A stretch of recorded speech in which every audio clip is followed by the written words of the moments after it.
కొడాలి నాని గారు ఇన్ని రోజులు ఏమైపోయారు సార్? ఎక్కడ ఏమైపోవడం ఏంటమ్మా, మీ ఇల్లు ఎక్కడో చేస్తే రోజు వచ్చి కనపడే అంటే సార్ చెప్పండి, అంటే వల్లభనేని వంశీ గారు నీకు కాదమ్మా, రాధాకృష్ణకి నీకు బిఆర్ నాయుడు గారికి మీ పేర్లు యువత వాళ్ళు వచ్చి కనపడి వెళ్తారు రోజు. సార్ అంటే అంతకుముందు చాలా యాక్టివ్ గా ఉండేవాళ్ళు, బాగా మాట్లాడేవాళ్ళు, కమెంట్స్ గవర్నమెంట్ లో ఉన్న యాక్టివ్ ఇప్పుడు ఏం చేయాలి? అంటే భయపడుతున్నారా ఇప్పుడు? దేనికి? అంటే గవర్నమెంట్ లో లేనందుకు మాట్లాడితే ఏమైనా అరెస్టులు చేస్తారేమో అని. కాదమ్మా, నీ ఉద్యోగం పీకేసిన కూడా యాక్టివ్గా ఉంటావు, మైక్ పట్టు తిరుగుతావా? ఇప్పుడు నీ ఉద్యోగం పీకేశారు అనుకో, మైక్ అట్టు తిరుగుతావా?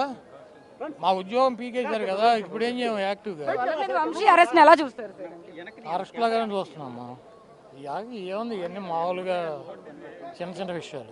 నెక్స్ట్ మిమ్మల్ని అరెస్ట్ చేయబోతున్నారు అని కూడా రెడ్ బుక్ లో నెక్స్ట్ మీ పేరే ఉందని కూడా వార్తలు వినిపిస్తాయి. నేను చూడలేదమ్మా రెడ్ బుక్, మీరు చూసారా?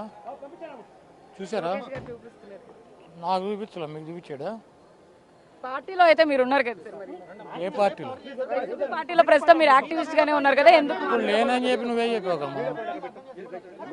అమ్మ, ఈ రెడ్ బుక్కులు బ్లూ బుక్కులకి ఏం ఉపయోగం లేదు. 3 కేసులు మీ మీద ఫైల్ అయినాయని కూడా గుడివాడలో 3 కాదు 30 చేసుకొని అమ్మాయి లాయర్లు ఎంతమంది ఉన్నారు?